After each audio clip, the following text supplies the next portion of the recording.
Hey there, kids. Has been a while since we've read our book, Gooseberry Park. But if you remember, this is Stumpy, and Stumpy just had babies in her nest. And in that same nest above her lives the bat, whose name is Murray. And then Stumpy's best friend is this dog, Kona. And Kona lives in a house with Gwendolyn, the hermit crab, and her owner, Professor Albert. So let's keep going. It's actually a really funny book once we get a little further in. Children. The following several days were rather heady ones for the little red squirrel who had become a mother. Never had she received so much attention and praise. Never had she been so talked about.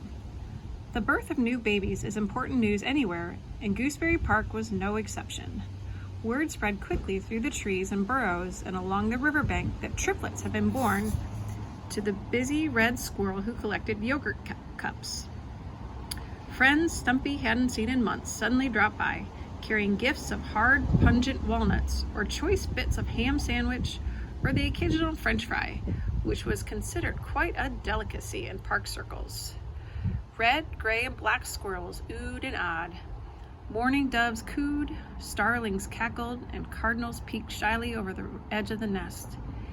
Even a fat old possum hoisted himself up the tree to pay his respects. A brisk cold wind was blowing now, unusual for early April. The park was strangely quiet as the trees leaned into the chilly breezes. But Stumpy had no worries. She had 3 beautiful babies, a fine collection of treasures, and a wonderful new neighbor who loved bringing her egg rolls. That'd be Murray the bat. The winds could blow as hard as they might, she was secure. Kona, of course, had been by to visit every day since the baby's arrival. He still hadn't met Murray since the bat slept most of the day. And of course, Kona hadn't met Stumpy's children yet either. They were much too tiny to be carried down to the ground. But Stumpy herself came down when Kona called her name, and she told him all the wonderful details. She said that the little girl loved to sleep and that she sang in her sleep like a little bird. The 2 baby boy squirrels liked to rest on each other, and one preferred the bottom and one preferred the top, so she had named them Top and Bottom. The little girl was called Sparrow for her pretty songs. Their eyes weren't even open yet. Stumpy said it was hard work being a mother to newborns. She couldn't waste time or explore for fun anymore. Whenever she left the nest, it was only to pull a few pine cones from a tree stump or to unearth a few acorns buried nearby. Then she had to hurry back home, for her babies would be waking and crying to be fed. She had never felt so needed. She had never felt so tired. She told Kona she had never felt so happy, and Murray visited every night.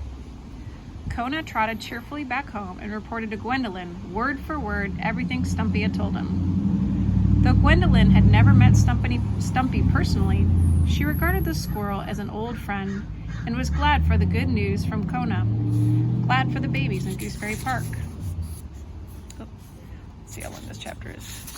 Ice. I think we'll stop for today.